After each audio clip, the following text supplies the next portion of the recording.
আমি কিছুই চাই না, বিচার আপনারা করতে পারবেন না, আপনাদের এই ধরনের কোনো রেকর্ড নাই, আপনারা পারবেন না, আমার মেয়েও ফিরে আসবে না, আপনারা বিচার করতে পারবেন পারবেন না। রাজধানীর পল্লবীতে শিশু রামিসা আক্তার হত্যাকাণ্ডে গভীর ক্ষোভ প্রকাশ করেছেন তার বাবা আব্দুল হান্নান মোল্লা। তিনি গণমাধ্যমের সামনে বলেন, তিনি আর বিচার চান না, কারণ তার মতে দেশের বিচার কার্যকরভাবে করা সম্ভব হয় না। তিনি আরও বলেন, আমার মেয়েও আর ফিরে আসবে না, বিচার শুধু কিছুদিন চলে, পরে সবই ধামাচাপা পড়ে যায়। তার এ বক্তব্যে ঘটনাটি ঘিরে জনমনে হতাশা ও ক্ষোভ আরও বাড়ে।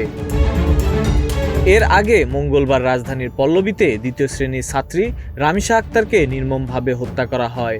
ঘটনায় প্রতিবেশী সোহেল রানা ও তার স্ত্রী স্বপ্নাকে গ্রেপ্তার করেছে ঢাকা মেট্রোপলিটন পুলিশ। পুলিশের অতিরিক্ত কমিশনার এস.এন. নজরুল ইসলাম জানান, অভিযুক্ত দম্পতি মাত্র 2 মাস আগে ওই এলাকার বিপরীত ফ্ল্যাটে ভাড়া নেন। ঘটনার সময় শিশুটির মা দরজার সামনে উপস্থিত থাকলেও ভেতরে হত্যাকাণ্ড সংঘটিত হচ্ছিল। পুলিশ আরও জানায়, শিশুটিকে শ্বাসরোধে হত্যা করা হয় বলে প্রাথমিকভাবে ধারণা করা হচ্ছে এবং পরে মরদেহ গুমের চেষ্টা করা হয়। Desk report, news flash 71।